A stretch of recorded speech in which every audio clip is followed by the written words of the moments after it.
नमस्कार। आज का हमारा विषय है काव्य रीतियाँ। प्रत्येक कार्य को करने का एक ढंग, एक प्रणाली, एक व्यवस्थित रीति होती है। जो कार्य सुनियोजित, सुनिश्चित तथा समुचित रीति से किया जाता है वह अभिष्ट फलदायी होता है। इसलिए एक व्यवस्था, कहने का एक सुंदर ढंग, उक्ति का एक वैचित्र्य, पद विन्यास का एक वैशिष्ट्य कवि कर्म के लिए अत्यंत आवश्यक है। बिना इसके कविता के अस्तित्व की कल्पना ही नहीं की जा सकती। अतः काव्य रचना की विशेष प्रणाली को रीति की संज्ञा दी जाती है।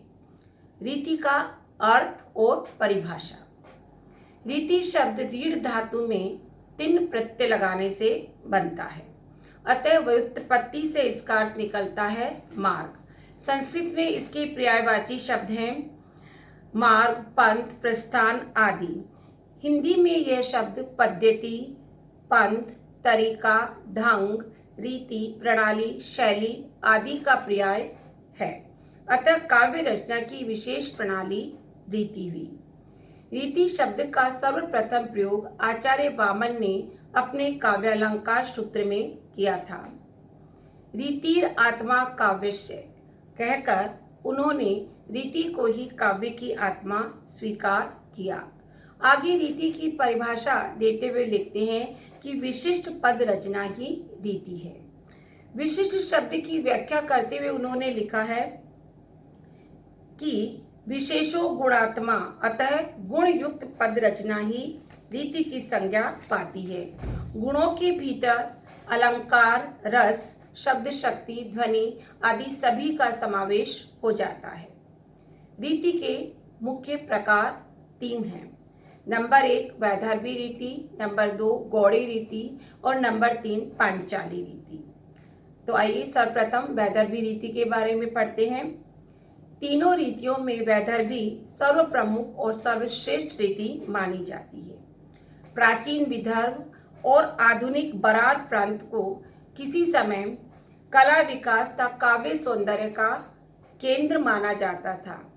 विदर्भ प्रांत के कवियों ने कविता रचना के एक ललित मार्ग का आविष्कार किया जो उन्हीं के प्रदेश के अनुसार वैदर्भ मार्ग या वैदर्भी रीति कहलाया।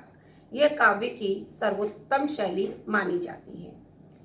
आचार्य दंडी के अनुसार वैदर्भी रीति में संपूर्ण गुणों का समावेश हो जाता है। इसलिए समग्रतया गुणा वैदर्भी कहकर उन्होंने कहा है वैदर्भ मार्गस्य प्राण 10 गुणा स्मृतः, अर्थात 10 गुणों को वे वैदर्भ मार्ग के प्राण बताती हैं। वैदर्भी रीति की कुछ विशेषताएं देखते हैं। नंबर 1 की माधुर्य गुण इसका आधार होता है। नंबर 2 सुकुमार वर्णों का इसमें प्रयोग होता है। कोमल कांत पदावली में वर्णित होता है। समासों का या तो अभाव होता है और यदि हो भी तो अत्यल्प प्रयोग होता है। श्लेष आदि गुणों से युक्त हो और हृदय के रागात्मक भावों की अभिव्यंजना करने वाली हो। इन सभी गुणों से युक्त वैदर्भी रीति को रीतियों की शिरोमणि माना जाता है। हृदय की रागात्मक वृत्तियां जैसे करुणा, प्रेम आदि की जितनी सुंदर ढंग से व्यंजना वैदर्भी रीति से हो सकती है उतनी अन्य किसी भी रीति से नहीं हो सकती। उदाहरण स्वरूप दिनकर की ये पंक्तियां देखिए। मोम सी मुलायम कोई चीज, ताप पाकर जो उठे पसीज पसीज, प्राण के झुलसे विपिन में फूल कुछ सुकुमार, ज्ञान के मरु में सुकोमल भावना की धार। इस उदाहरण में उपर्युक्त वर्णित सभी विशेषताएं हैं, अतः यह वैदर्भी रीति का सुंदर उदाहरण है। नंबर दूसरे पर आती है गौड़ी रीति। गौड़ी रीति जो है वो ओज गुण पर अवलंबित होती है। आचार्य वामन ने इसका परिचय ओज कांतिमयी गौड़ियां कहकर दिया है, अर्थात इसमें ओज और कांति गुण की प्रधानता होती है। गौड़ी अर्थात बंगाल देश के कवि जिस अलंकार युक्त, शब्दाडंबर युक्त और बंध की प्रगाढ़ता से युक्त काव्य की रचना करते थे उन्हीं के नाम पर इसने अपनी संज्ञा पाई है। इसकी कुछ विशेषताएं इस प्रकार है। नंबर 1, इसमें ओज गुण की प्रधानता होती है। नंबर 2, अलंकारों की बहुलता होती है। तीसरा, शब्द नंबर और संयुक्त अक्षरों का प्रयोग होता है अत्यधिक। प्रगाढ़ बंधता और कठिन गुंफन इसमें होता है। कठोर वर्णों का प्रयोग होता है। दीर्घ समासों की प्रधानता होती है। वीर, भयानक, रौद्र आदि रसों की सृष्टि इसमें होती है। ध्वन्यात्मकता इसमें पाई जाती है। द्वित्व एवं संयुक्त वर्णों का प्रयोग इस रीति में किया जाता है। वीर रस से ओतप्रोत काव्य में इस रीति के सुंदर उदाहरण मिलते हैं। श्री श्याम नारायण पांडे रचित हल्दी घाटी का काव्य इसका उदाहरण इस प्रकार है। लहराती थी सिर काट काट, बलकाती थी भू पाट पाट, बिखराती अवयव बाट बाट, तनती थी लोहू चाट चाट, क्षण भर में गिरते रुंडों से, मदमस्त गजों के झुंडों से, घोड़ों के विकल वितिंडों से, पट गई भूमिनर मुंडों से। इस उदाहरण में गोड़ी रीति या परुषावृत्ति की सभी विशेषताएं विद्यमान हैं। कुछ विद्वानों का ये मानना है कि इस प्रकार की काव्य रचना कानों को तो आकृष्ट कर सकती है, किंतु वो मन को आकृष्ट नहीं कर सकती। इसलिए प्राचीन आचार्यों ने इस रीति को निकृष्ट रीति माना है, परंतु मेरे विचार से ऐसा मानना इस रीति के साथ अन्याय है, क्योंकि यह अपने अभिष्ट रस वर्णन में पूर्णतया समर्थ है।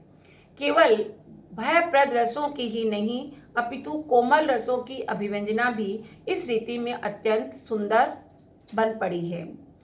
पंत जी की यह रचना गोड़ी रीति की एक सुंदर उदाहरण है।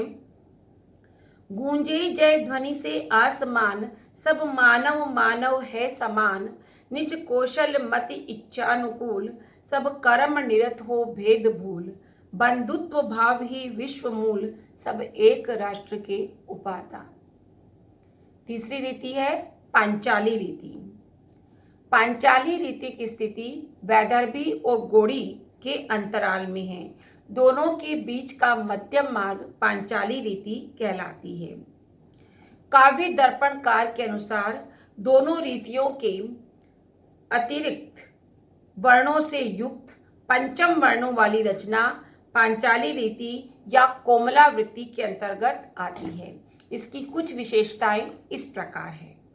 नंबर 1 तो कि इसमें माधुर्य और सुकुमार गुणों की प्रधानता होती है। नंबर 2, पंचम वर्णों और अनुस्वारों का प्रयोग इसमें होता है। कोमल भावों की अभिव्यंजना होती है। दीर्घ समासों का नहीं अपितु मध्यम समासों का प्रयोग होता है और कोमल रागात्मक भावों की अभिव्यंजना होती है। पंत जी की इस रचना की कुछ पंक्तियां देखिए। फूलों पर आंसू के मोती और अश्रु में आशा, मिट्टी के जीवन की छोटी नपी तुली परिभाषा। इसी प्रकार गुप्त जी की ये काव्य पंक्तियां दृष्टव्य है। इस अभिमानी अंचल में फिर अंकित कर दो विधि अकलंक, मेरा छीना बालापन फिर करुण लगा दो मेरे अंक, देकर निज गुंजार गंध मृदु मंद पवन को, चढ़ शिविका पर गई मांडवी राज भवन को। तो इस प्रकार हमने वैदर्भी, गोड़ी और पांचाली रीति के विषय में पढ़ा और आगे हम इन रीतियों के विस्तृत अध्ययन के बारे में पढ़ेंगे।